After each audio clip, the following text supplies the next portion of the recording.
by Jonathan Nda, Isaiah, Abuja, and Fidelis Ugbomeh, Lagos. The federal government hinted yesterday that it is seeking an amendment to the Deep Offshore Petroleum Act. The non-implementation of the said act has resulted in loss of revenue to the tune of $21 billion since the past 24 years.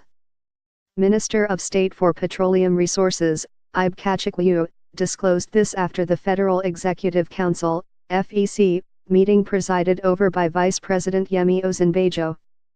According to Kachikwu, FEC directed that he should work together with the Attorney General of the Federation Minister of Justice, Abubakar Malami, to amend Section 15 of the Production Sharing Contract, PSC, of the Deep Offshore Act.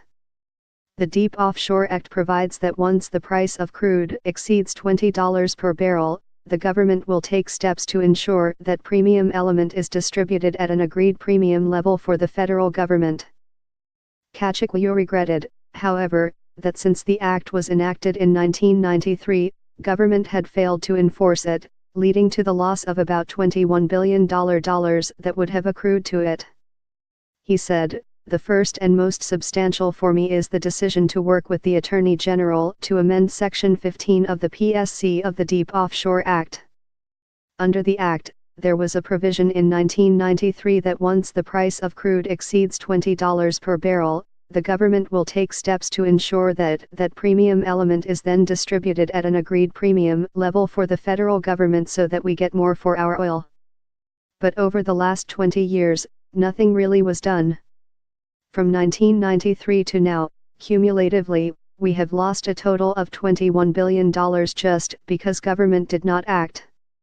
We did not exercise it.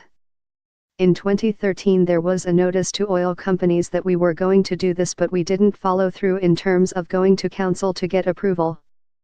One of the things we've worked on very hard over the last 20 years is to get that amendment, because once we do, the net effect for us is close to $2 billion extra revenue for the Federation.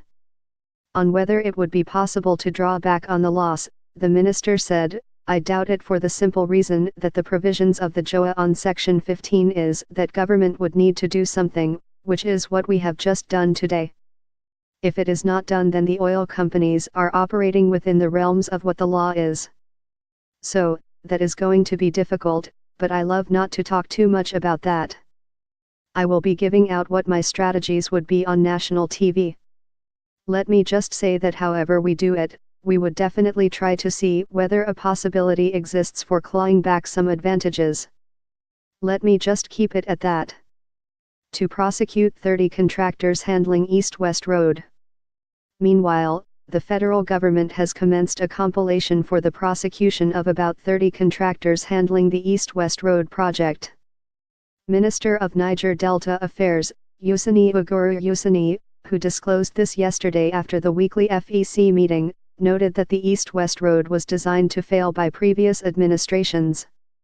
He was responding to a question on why N16 billion was approved for the Niger Delta Development Commission, NDDC, headquarters building when the fund would have gone a long way to complete the East-West Road project.